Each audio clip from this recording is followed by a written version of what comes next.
Supreme court ने कहा, road पर खुद की गलती से मरने वालों के लिए भुगतान करने को बाध्य नहीं बीमा कंपनियां। बागेश्वर धाम परिसर में गिरा टेंट, एक श्रद्धालु की हुई मौत। हादसा गुरुवार सुबह 7 बजे हुआ। बारिश से बचने के लिए श्रद्धालु टेंट के नीचे इकट्ठा हुए थे। इंडोनेशिया के बाली द्वीप के पास जहाज डूबा, 4 की हुई मौत, 23 को बचाया गया, जबकि 38 लोग अब भी लापता। माली में अलकायदा के आतंकियों ने किया 3 भारतीयों का अपहरण। ये घटना 1 जुलाई को हुई, जब सशस्त्र हमलावरों के एक समूह ने फैक्ट्री परिसर में हमला किया। दिल्ली हाईकोर्ट की पतंजलि च्यवनप्राश के विज्ञापन पर रोक। डाबर बोली, हमारा च्यवनप्राश आयुर्वेदिक औषधि से बना, ऐसे विज्ञापन प्रोडक्ट को बदनाम कर रहे। बिहार वोटर लिस्ट में संशोधन को लेकर इंडिया गुट चुनाव आयोग से मिला, कहा इलेक्शन कमीशन वोटबंदी कर रहा, ये लोकतंत्र के लिए खतरा। किसी सवाल का संतोषजनक जवाब नहीं मिला। मुंबई पुलिस हाईकोर्ट से बोली, दिशा सालियान ने सुसाइड किया, हत्या यौन उत्पीड़न का सबूत नहीं मिला। संजय राउत ने कहा, आदित्य ठाकरे से माफी मांगे अब फडणवीस। एसबीआई की बड़ी कार्रवाई, कहा अनिल अंबानी ने लोन की शर्तें तोड़ी, आरकॉम के करोड़ों रुपए के लोन खाते को फ्रॉड घोषित किया। अब वक्त कुछ बड़ी खबरों को परखने का। एसबीआई ने आरकॉम के लोन खाते पर क्यों लगाया फ्रॉड का ठप्पा। कुछ ही दिनों पहले खबर थी कि अनिल अंबानी फिर से अपनी बड़ी वापसी कर रहे हैं। उनकी कंपनियों रिलायंस पावर और रिलायंस इंफ्रा ने तो बड़े बड़े सौदे कर लिए हैं और उनके शेयर भी ऊपर जा रहे हैं। लेकिन अब हाल में स्टेट बैंक ऑफ इंडिया के एक नोटिस ने इस कमबैक पर पॉज लगाने की सोच ली है। एसबीआई ने रिलायंस कम्युनिकेशंस के लोन अकाउंट को धोखाधड़ी वाला बताया है और इसे धोखाधड़ी वाला खाता घोषित कर दिया है। इतना ही नहीं, एसबीआई ने कंपनी के पूर्व डायरेक्टर अनिल अंबानी की शिकायत सीधे भारतीय रिजर्व बैंक ऑफ इंडिया से कर दी है। एसबीआई के इस फैसले से अनिल अंबानी को बहुत बड़ा झटका लगा है। एसबीआई ने आरकॉम को भेजे एक लेटर में बताया कि उनकी फ्रॉड आइडेंटिफिकेशन कमेटी ने खाते को धोखाधड़ी की श्रेणी में डालने का फैसला किया है। ये कदम 1 साल के अंदर जारी किए गए कारण बताओ नोटिस और उन पर मिले जवाबों के आधार पर की गई है। एक फॉरेंसिक ऑडिट रिपोर्ट के बाद उठाया गया है। एफआईसी की रिपोर्ट में कई गड़बड़ियों का जिक्र है। इसमें कहा गया कि कंपनी के खाते में पैसे का गलत इस्तेमाल किया गया है और लोन से जुड़ी शर्तों का भी उल्लंघन हुआ है। इस मामले के बाद अनिल अंबानी को अब कानूनी कार्रवाई का सामना करना पड़ सकता है, जिसमें सिविल और आपराधिक दोनों तरह की कार्रवाई शामिल हो सकती है। आगे की जांच के लिए मामला सेंट्रल ब्यूरो इन्वेस्टिगेशन को भी सौंपा जा सकता है। अनिल अंबानी की कंपनी आरकॉम को पहले ही नॉन परफॉर्मिंग एसेट घोषित किया जा चुका है। मई 2018 में कंपनी को दिवालिया प्रक्रिया के लिए भेजा गया था।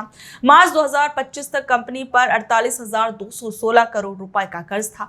हालांकि दिवालिया प्रक्रिया से गुजर रही कंपनी पर आमतौर पर कोई कार्रवाई नहीं होती, लेकिन अनिल अंबानी को कर्ज या आपराधिक कार्रवाई का सामना करना पड़ सकता है। एसबीआई की एफआईसी ने 13 जून 2025 को अपनी रिपोर्ट जारी की थी, जिसमें कंपनी के खाते में लगातार वित्तीय गड़बड़ियां पाए जाने की बात कही गई।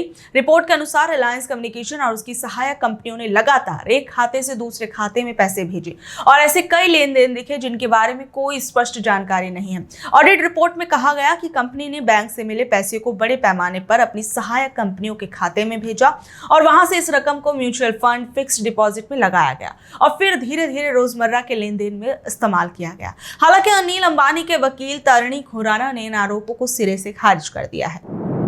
सीएम योगी आदित्यनाथ को लेकर क्या बोले बीजेपी के सांसद निशिकांत दुबे। बीजेपी पार्टी के भीतर क्या चल रहा है? क्या बीजेपी में सब कुछ ठीक नहीं चल रहा है? लगभग 1 साल से यूपी की सियासत में योगी आदित्यनाथ के नेतृत्व को लेकर भी तमाम तरह के सवाल उठ रहे हैं, तमाम तरह की खबरें सामने आ रही हैं। केंद्र और योगी आदित्यनाथ के बीच भी तनातनी की कई खबरें भी सामने आती रही हैं। वहीं अब बीजेपी सांसद निशिकांत दुबे ने उत्तर प्रदेश के मुख्यमंत्री योगी आदित्यनाथ के राजनीतिक भविष्य पर बड़ा बयान दिया है। एक पॉडकास्ट में उन्होंने कहा कि फिलहाल योगी मुख्यमंत्री हैं और दिल्ली में प्रधानमंत्री का पद खाली नहीं है, लेकिन 20-25 साल बाद क्या स्थिति होगी ये कोई नहीं जानता, क्योंकि राजनीति में 20 साल बहुत लंबा समय होता है। दुबे ने जोर देकर कहा कि 2017 में जब योगी आदित्यनाथ यूपी के मुख्यमंत्री बने थे, तब लोगों ने उनके नाम पर नहीं बल्कि प्रधानमंत्री नरेंद्र मोदी के नाम पर वोट दिया था और आज भी जनता पीएम मोदी को ही वोट करती है। जब उनसे पूछा गया कि जनता योगी आदित्यनाथ को पसंद कर रही है, तो दुबे ने कहा कि पसंद तो और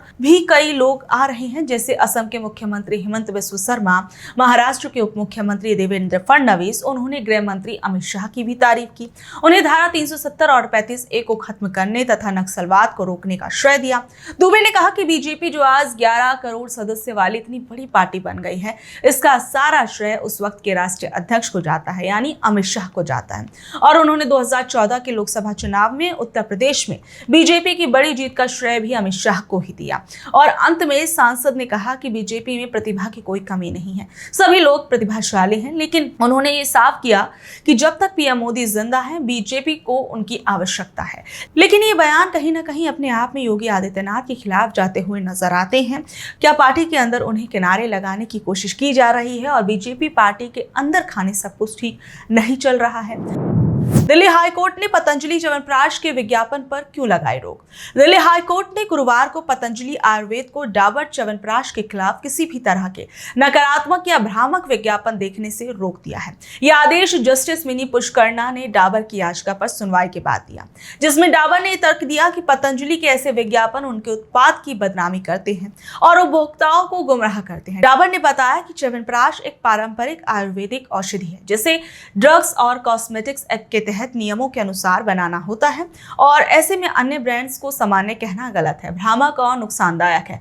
डाबर के वरिष्ठ वकील संदीप सेठी ने कोर्ट को बताया कि पतंजलि अपने विज्ञापन में डाबर के च्यवनप्राश को सामान्य बताकर उसकी छवि खराब कर रही है और विज्ञापन में स्वामी रामदेव खुद ये कहते दिखते हैं कि जिन्हें आयुर्वेद का ज्ञान नहीं है, वो पारंपरिक च्यवनप्राश कैसे बना सकते हैं। डाबर ने यह भी आरोप लगाया कि पतंजलि के विज्ञापन में उनके 40 से ज्यादा जड़ी बूटियों से बने च्यवनप्राश को साधारण बताया गया है, जो उनके उत्पाद पर सीधा निशाना है, और ये भी संकेत दिया कि दूसरे ब्रांड्स के उत्पादों से स्वास्थ्य को खतरा हो सकता है। डाबर ने कोर्ट को यह भी याद दिलाया कि पतंजलि पहले भी ऐसे विवादास्पद विज्ञापनों के लिए सुप्रीम कोर्ट में अवमानना के मामलों में घुर चुका है, जिससे यह साबित होता है कि वो बार बार ऐसा करता है। इस मामले की अगली सुनवाई 14 जुलाई 2025 को होगी और फिलहाल पतंजलि च्यवनप्राश के विज्ञापन पर रोक लगा दी गई है। महाराष्ट्र में खुद की जान देने को क्यों मजबूर हुए किसान? एक तरफ मोदी सरकार ये कहती है कि हम किसानों के बारे में सोचते हैं, हम देश के उस तबके के बारे में सोचते हैं जिसके बारे में कोई नहीं सोचता। वहीं महाराष्ट्र से एक दिल दहला देने वाली खबर सामने आ रही है। महाराष्ट्र में साल 2025 के शुरुआती 3 महीनों में, यानी जनवरी से मार्च में, कुल 767 किसानों ने अपनी जान ले ली, जिनमें से अधिकतर विदर्भ क्षेत्र के हैं। ये जानकारी महाराष्ट्र सरकार के राहत और पुनर्वास मंत्री मकरंद पाटिल ने विधान परिषद में दी। उन्होंने कहा कि अपनी जान लेने वाले 767 किसानों में से 376 परिवार सरकारी मदद के लिए पात्र पाए गए हैं, जबकि 200 परिवारों को तय मानदंडों पर खरा न उतरने के कारण कोई सहायता नहीं मिल पाएगी। शेष 194 मामले अभी जांच के दायरे में हैं। पात्र पाए गए 373 मामलों में से 327 किसानों के उत्तराधिकारियों को 1 लाख रुपए की वित्तीय सहायता दे दी गई है। पश्चिमी विदर्भ के जिलों जैसे यवतमाल, अमरावती, अकोला, बुल्ढाना और वाशिम में इन 3 महीनों के दौरान 257 किसानों ने अपनी जान ले ली, जिनमें से केवल 75 मृतक किसानों के परिवारों को आर्थिक सहायता मिली, जबकि 74 आवेदन खारिज कर दिए गए। मराठवाड़ा के हिंगोली जिले में भी इसी अवधि में 24 किसानों ने जान दी है। वहीं इस मामले पर कांग्रेस विधायकों ने महाराष्ट्र सरकार पर किसानों को समय पर मदद नहीं पहुंचा पाने का आरोप लगाया। उन्होंने कहा कि कई पात्र किसानों को मामूली कारणों के आधार पर सहायता से वंचित कर दिया गया है। इसके साथ ही उन्होंने मृत किसानों के परिवारों को दी जाने वाली 1 लाख रुपए की सहायता राशि बढ़ाए जाने की मांग की है। उपलब्ध आंकड़ों के मुताबिक साल 2024 में महाराष्ट्र में लगभग 2635 किसानों ने आत्महत्या की थी, जबकि साल 2023 में लगभग 2851 किसानों ने आत्महत्या की थी। तो ये थी खबरें आज की। कल शाम 7 बजे फिर हाजिर होंगी अगली खबरों के साथ। अगर आपको आज की खबर अच्छी लगी तो इसे अपने दोस्तों, रिश्तेदारों से शेयर कर लें। कल तक के लिए नमस्कार, शब्बा खैर, गुड नाइट।